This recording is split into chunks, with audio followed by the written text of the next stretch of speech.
Banyak sih yang tempat wisata yang selama berbulan-bulan ini ditutup ya? Ya. Jadi selama beberapa bulan ini ditutup kan, terus tuh ini menuju new normal. Jadi katanya juga tadi sudah mempersiapkan gitu kan menuju new normal ini. Mereka juga menyiapkan semuanya itu sesuai dengan standar protokol kesehatan.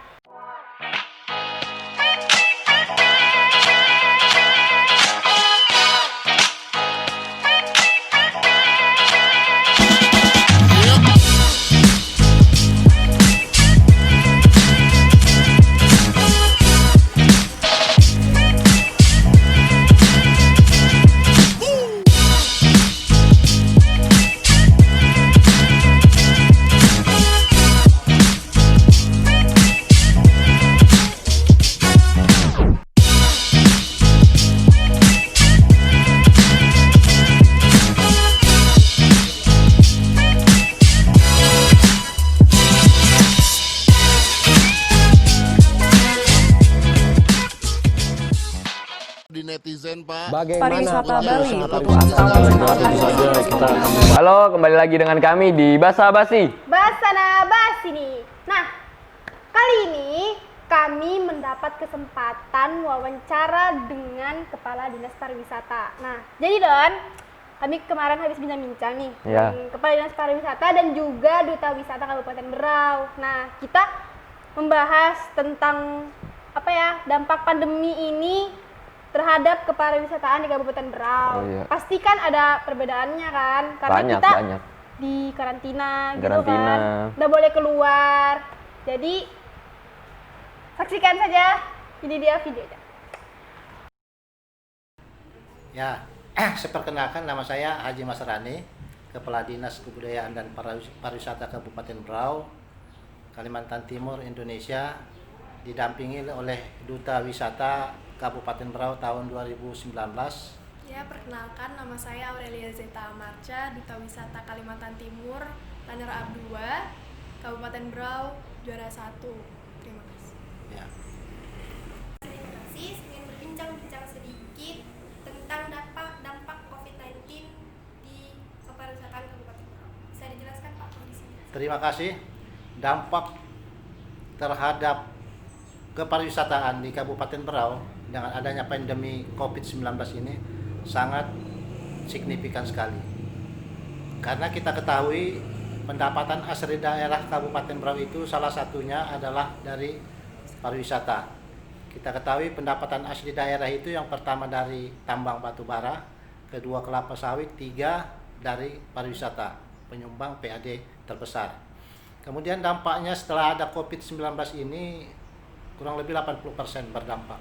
Jadi objek wisata yang ada di Kabupaten Berau dari 13 kecamatan, 100 kampung, 13 kelurahan itu 173 objek wisata dengan 11 unggulan objek wisata, yaitu KSPN Derawan, Derawan sendiri, Maratua, kemudian Labuan Cermin, kemudian Danau Biru, Tulung Nilinggu, kemudian air terjun Tabalang, Tepian Buah, kemudian Kas Marabu, kemudian Lesan Dayak, Hutan Lindung, kemudian Marasa, wisata alam dan religi, yaitu kuburan makam tua Lungun orang Dayak. Terus kan ini sedang menuju new normal ya kan, karena alhamdulillah Berau sendiri sudah mau masuk zona hijau gitu kan, karena pasien positifnya alhamdulillah sudah berkurang. Nah, dengar kemarin kabarnya itu sudah ada yang berlibur nih Pak, ada yang sudah ke pulau. Nah, itu seperti apa? Terima kasih. Selanjutnya, memang resmi dari pemerintah Kabupaten Berau kita belum membuka objek wisata, tetapi kami telah mempersiapkan standar opsional dari segi pariwisataan. Nah, ini kami sudah merancang dalam tahap final dan merancang juga surat edaran Pak Bupati masalah untuk membuka kembali objek wisata di Kabupaten Berau. Tetap sesuai dengan standar kesehatan pastinya. Jadi sementara ini belum buka gitu ya? Belum dibuka resmi. Ya. Yang resmi dari Pemkab Berau belum membuka, tetapi objek wisata di kampung-kampung sudah membuka untuk lokal Berau, bahkan Kaltim. Tetapi yang resmi dari Pemda belum. Mungkin kita usahakan di awal bulan Juli kita sudah mulai membuka yang resmi dari pemerintah daerah. Lalu yang dipersiapkan nih untuk membuka objek wisata di Kabupaten Berau menuju new normal seperti apa? Memang kami sudah menyiapkan tentunya tetap mengacu ke standar operasional COVID-19. Itu sudah kami atur semua, tetapi lebih rinci detailnya lagi, pariwisata ini membawahi hotel, homestay, resort, kemudian jasa selam, kemudian traveler yang speedboat. Nah itu kita atur semua SOP-nya. Sudah kita atur semua dan siap launching. Ya, mohon maaf Pak Bupati sekarang ada di luar daerah untuk menerima kemarin penghargaan. Alhamdulillah kita baru mendapat lagi penghargaan. Nah, jadi menunggu beliau datang, kami melihatkan konsep final kami.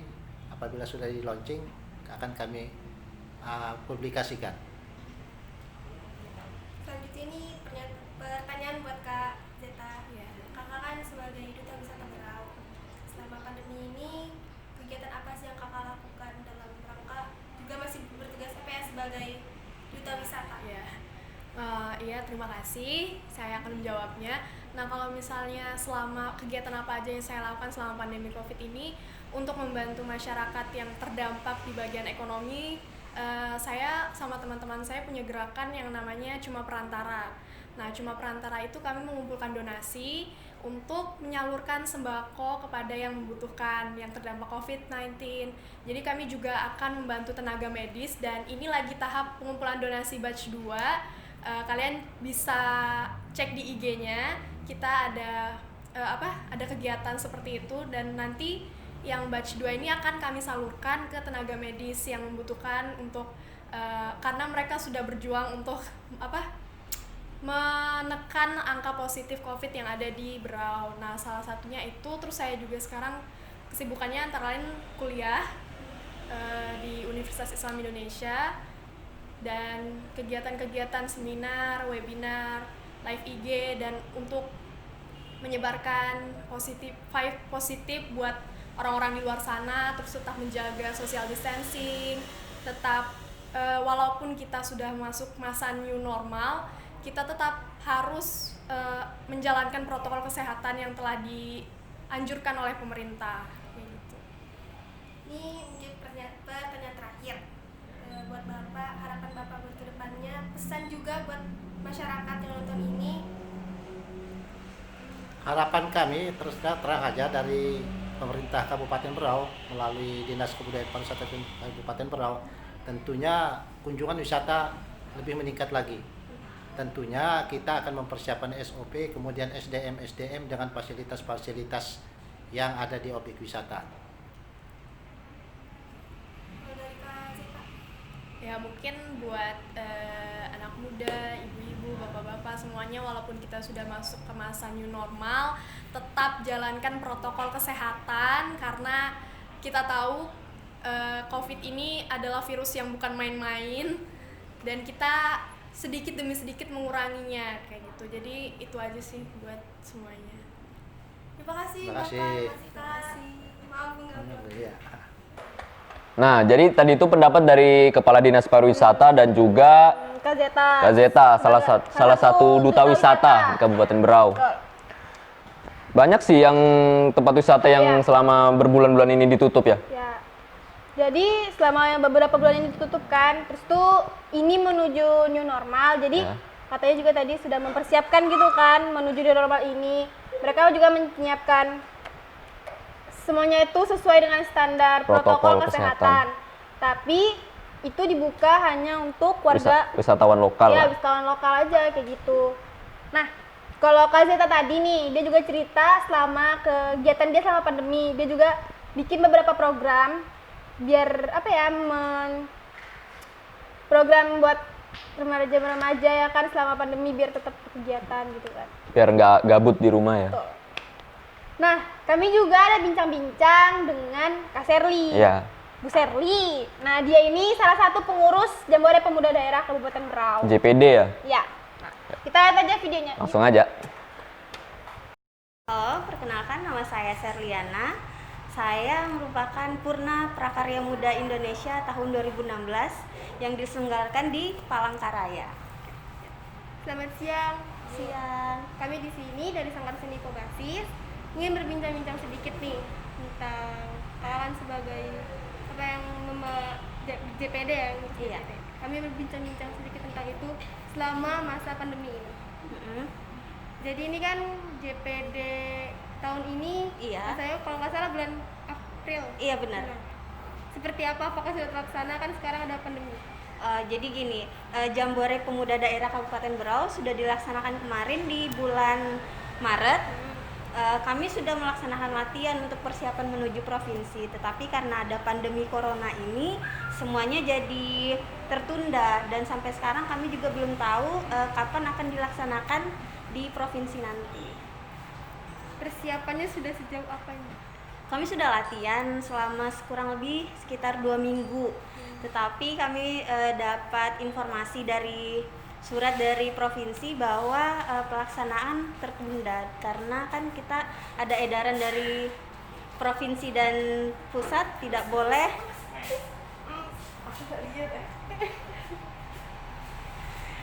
boleh mengumpulkan massa yang banyak kan, dan ada social distancing sama physical distancing. Jadi semuanya kita sampai sekarang belum ada jadwal lagi kapan akan dilaksanakan.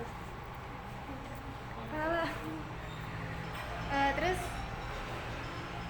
kan ini ditunda nih kan. Iya. Jadi tapi yang mewakili Berau sudah ada. Sudah ada. Jadi- Itu 6 orang. 6 orang. Iya. Jadi selama ini cuma nunggu aja atau Iya, ada nunggu kegiatan? informasi sih belum ada karena kami juga belum berani untuk mengumpulkan kembali teman-teman yang sudah terpilih karena kan jadwal sendiri belum ada. Jadi nanti kasihan di teman-temannya sudah latihan tapi taunya tertunda sampai tahun depan atau mungkin di cancel tahun ini gitu sih. Cancel tahun ini. Belum dapat informasi sih sampai itu. Jadi kesiapannya untuk yang para calon-calon ini sudah matang Sudah siap. Kami sudah persiapkan pensinya, materi yang apa yang misalnya untuk wawancara nanti kami sudah persiapkan gimana sih strategi supaya bisa lolos ke nasional mewakili Kabupaten Berau dan Provinsi Kalimantan Timur. Mungkin terakhir bisa mengungkapkan harapannya. Harapannya semoga pandemi ini cepat berakhir, jadi semua aktivitas kembali normal, semua kegiatan event-event nasional ataupun event daerah bisa terlaksana kembali. Itu aja sih. Terima kasih. Terima kasih. Iya, terima kasih. Nah itu tadi bincang-bincang dengan Bu Sherly. Bu Sherly. Nah jadi JPD tahun ini terhambat. Terhambat ya kan? karena- Padahal mereka sudah menyiapkan, sudah latihan, apa segala macam itu sudah dipersiapkan matang Dengan lah. matang. Bilang- Tapi karena pandemi ini jadinya bukan dibatalkan sih, tapi belum ada keputusan lebih Ditunda lanjut. lah, Ya, ditunda. lah. Entah tahun ini dibatalkan atau dilanjut tahun depan. dilanjut gitu kan, tapi belum tahu pastinya kapan. Kapan? Nah, kita juga ada bincang-bincang ke kafe yang ada Di Berau. Berau. Langsung aja. Selamat malam, kali ini kami ada di salah satu kafe yang ada di Kabupaten Berau, tepatnya di Jalan Teratai. Di sini kami ingin bincang-bincang sedikit nih tentang pandemi lah, keadaan yang sebelum ada pandemi ini sama sesudah ya kan. Selamat malam, Bu Bapak. Malam. Adik-adik yang cantik. Apa kabar nih Bu? Pak? Alhamdulillah. Nah jadi malam ini kami mau bertanya lah tentang keadaan kafe yang sekarang lah, kan sekarang lagi pandemi nih. Nah jadi kami ini mau tanya, sebelum ada pandemi ini pasti kan kafe ini kan rame ya kan, apalagi kalau depan tepian ini kan pasti pengunjung juga kayak sering kesini. Nah tapi sekarang kan ada pandemi, jadi perubahannya tuh apa Bu? Ya, saya jawab ya. Iya, Bapak dulu. Silakan. Sebelumnya terima kasih sudah mampir ke Yupania Cafe, Iya. sudah main-main ke sini. Kalau menyangkut pertanyaan bagaimana sebelum dan sesudah pandemi, ya pada intinya sih sangat ada perubahan. Perubahannya ya mungkin omset yang menurun. Kalau dulu sebelum ada pandemi COVID dan setelah pandemi COVID bahkan Yupania sempat tutup 2 jadi bulan sempat setengah. tutup. Lama juga. Nah begitu ada mulai banyak yang sembuh di Kabupaten Berau. Kita udah 2 minggu yang lalu buka kembali. Ya tentunya tidak seperti yang dulu.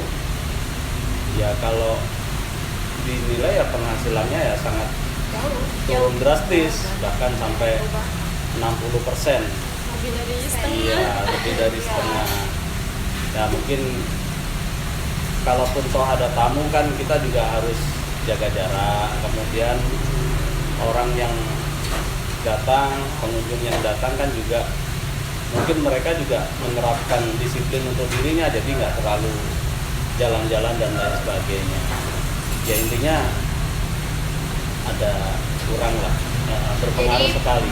Perubahannya 60%. Ya kurangnya Oh, bisa kurangnya. omset kita bisa berkurang sampai 60%. Nah mungkin kasir yang lebih bisa menjelaskannya.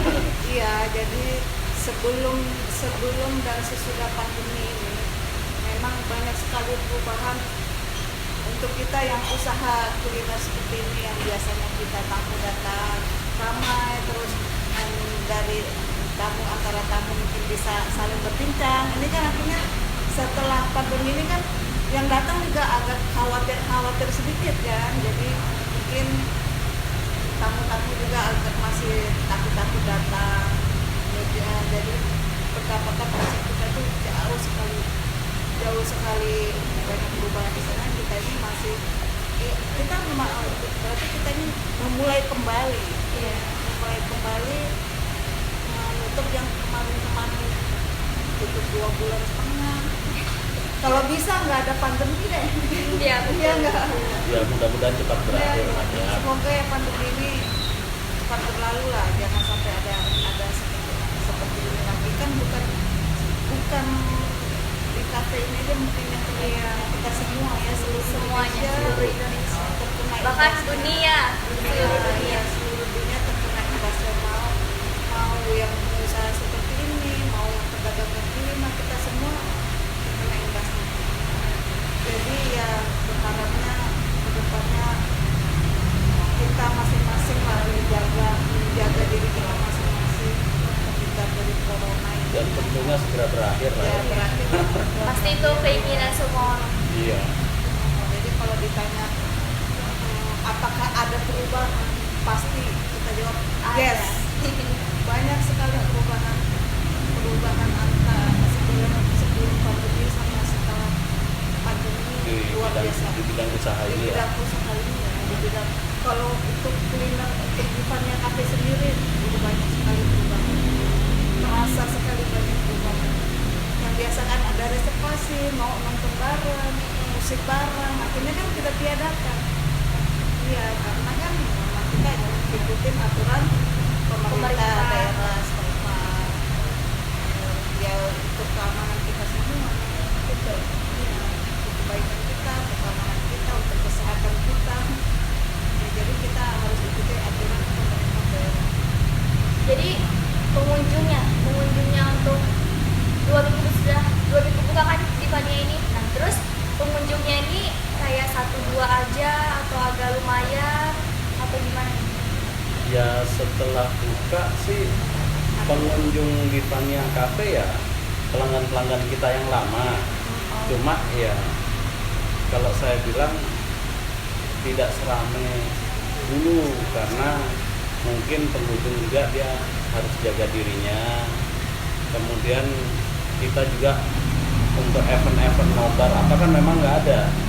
Sepak bola Liga Indonesia juga nggak ada. Kemudian yang acara-acara mungkin ada orang perusahaan biasanya ada gathering di sini, ya otomatis kan nggak ada kegiatan itu. Ya itu juga mempengaruhi. Yang ada ulang tahun. Yang ulang tahun biasanya ya. Udah nggak ada. Ya mungkin mereka juga berpikir juga untuk melakukan acara yang rame-rame kan. Jadi ya berpengaruh di Fania Cafe. Jadi kita diadakannya new normal kembali bukan berarti kita normal seperti biasanya. Jadi kita new normal ini kita harus ikutin protokol yang ada. Jadi belum bisa seperti semula. Tanya? Terus ini kan sudah menjelang new normal, pasti ada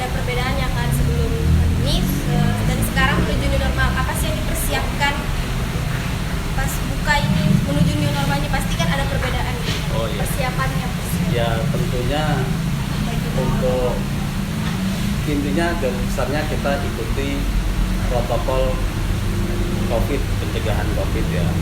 Tentunya harus dijaga cuci tangan di depan. Kemudian kalau bisa kita sarankan pengunjung untuk menggunakan masker. Kemudian untuk tempat duduk juga kita sarankan kepada pengunjung untuk selalu jaga jarak. Tapi ya memang ini kan bukan hanya masalah Pania, ini kan permasalahan semua orang, apalagi usaha di bidang kuliner. Cuma kan juga kita nggak bisa juga kita harus marah dengan orang yang harus keluar, tapi nggak bisa juga kita iri dengan orang yang bisa nyaman stay home. Nah, karena kan kebutuhan orang berbagai macam. Nah, cuma harapan saya, harapan kami di Pania pada umumnya, ya mudah-mudahan pandemi ini cepat berlalu, kemudian masyarakat semuanya bisa mendisiplinkan dirinya masing-masing supaya ini semua cepat selesai. Tapi kalau nggak peduli dirinya sendiri, nggak peduli dengan protokol COVID, ya ini akan berlalu lama. Imbasnya bukan diri cuma kita sendiri, tapi ke semuanya. ke semua orang jadi berimbas semua, terutama anak-anak sekolah yang lebih penting lagi itu anak-anak sekolah. Jadi kalau pribadi saya sih kita nggak boleh juga harus marah dan sakit hati dengan orang yang harus keluar, karena tidak semuanya masyarakat kita ini bisa nyaman dengan stay at home. Mereka harus bekerja, mereka harus mencukupi kebutuhan keluarganya dengan keluar rumah. Nah, cuma yang memang terpaksa keluar, saran saya sih ya tetap menjaga protokol COVID yang ada. Tetap kita harus jaga safety diri kita, pakai masker. Kalau pulang cuci tangan, jaga jarak sama orang, ya kan? Jadi pulang-pulang kita nggak bawa virus. Jangan lagi ada yang namanya apa itu klaster klaster cuti, klaster tambang. Kalau bisa udah tidak ada next cluster lagi ya, udah semua close ya. Ya itu harapan kita di sini nanti kita semua lah. Yang pengunjung kafe juga mungkin ya, semoga yang nggak ada, jadi kita bisa nyanyi bareng lagi, bisa ngobrol lagi, Bisa Rame-ramean lagi kayak biasanya. akustikan dengan Kobasis lagi. Kalau butuh kami panggil aja. ada lagi. Udah. Nah, mungkin segini dulu bincang bareng kafe di Pania.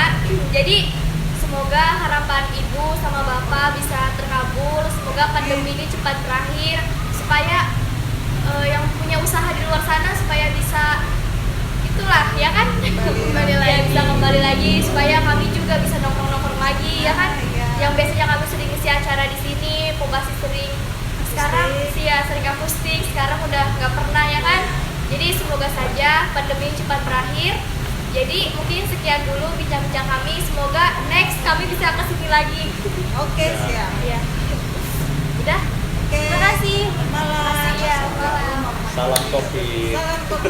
Nah, itu tadi bincang-bincang di Cafe Pania yang ada di Teratai, ya kan Don? Ya, di Teratai Jadi tanggapan dia sih selama pandemi ini justru pasti berbeda berbeda gitu kan? jauh. Bilangnya tuh ya sekitar 50% ya nggak ada ya, atau kurang 50% Penghasilan mereka rugi 50%. Terus juga mereka kan sudah buka nih. selama 2 minggu. Sekitar 2 minggu ya, lalu sekitar 2 minggu lah. Nah, pengunjung yang datang sih Masih sepi-sepi sepi aja karena mungkin sebagian orang masih takut Takut gitu keluar kan rumah. karena masih ada corona ini. Ancaman dari pemerintah juga kan, corona ini belum berakhir, masih Nah, lama. mereka juga menyediakan tempat cuci tangan kayak Ya, gitu-gitu, sesuai pokoknya protokol lah. sesuai protokol kesehatan.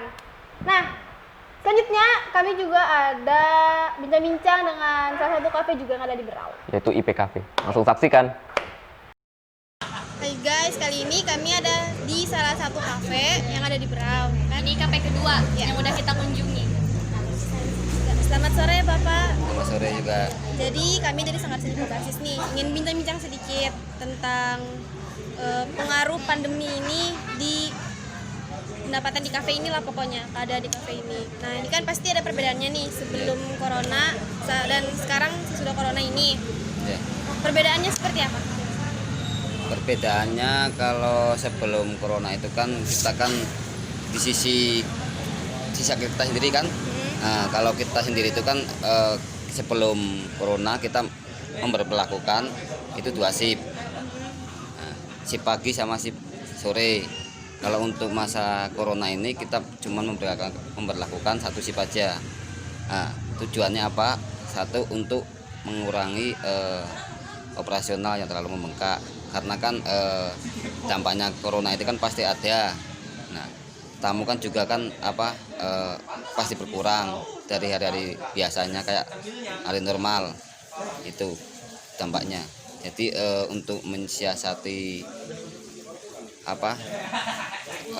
biar nggak terlalu berat, kita diberlakukan 1 shift gitu. Terus untuk kita sebagai penyedia kafe sini, sebagai pelaksana kafe, kita memperlakukan kayak cuci tangan. Kita menyediakan kursi yang jaraknya distancing, social distancing kah? Ya. Terus kita memperlakukan masker itu. Jadi untuk kesimpulannya, dengan adanya corona ini kita pendapatan sangat berkurang. Itu aja Mbak, terima kasih. Terus pengunjung yang datang nih Pak, pasti kan kita semua sudah tahu pengunjung di kafe sini tuh sebelum ada corona kan ramai. Nah sekarang setelah ada corona gimana Pak? Pengunjungnya atau masih ramai atau mungkin ada beberapa aja atau mungkin bahkan sama sekali nggak ada? Ya kalau pengunjung sih ada aja, tapi kalau dilihat dari sebelum corona itu pengunjungnya ramai, ada aja. Ya berkurang sekitar 50%. Jadi setengahnya berkurang? Iya, berkurang 50% dari hari normal itu. Nah jadi gini Pak, sekarang ini kan kita udah mau new normal nih ya. Ya. Nah jadi apa sih yang kafe ini siapkan untuk menuju new normal tersebut? Yang persiapkan kita cuci tangan, terus petunjuk protokol kesehatan disediakan kayak di depan itu kan ada kan. Nah itu Anda memasuki kawasan, ada yang nanti bisa itu. Itu terus cuci tangan di sini juga ada banyak cuci tangan kita. Terus kita menyediakan masker juga kalau misalkan tamu ada yang mau butuh masker. Itu saja? Ya. Udah? Nah mungkin segini dulu wawancaranya. Jadi semoga saja pandemi ini cepat berakhir sama. Amin. Nah udah. Terima kasih Bapak. Selamat sore. Sore juga. Nah, rupanya pendapatnya sama aja ya. Sama aja ya. Ujung-ujungnya mereka merugi juga selama beberapa bulan nggak buka ya. Bayangkan loh, beberapa bulannya kan ditutup. Iya. Terus sekarang sudah buka, tapi masih sepi gitu kan karena orang-orang ada yang masih takut nih karena corona. Ya, tapi untungnya kafe-kafe di Berau ini mengikuti protokol dari pemerintah lah. Mereka menyediakan tempat cuci tangan. Terus tuh kursi-kursinya juga berjarak. Ya. Bagus aja sih Bagus jadinya aja ya sih, kan. sama aja. Ya. Semoga cepatlah pandemi ini berlalu. Ya. Oke guys. Sekian dari kami, tetap stay dengan kami di sini di Basa Basi. Basa Basi. Show.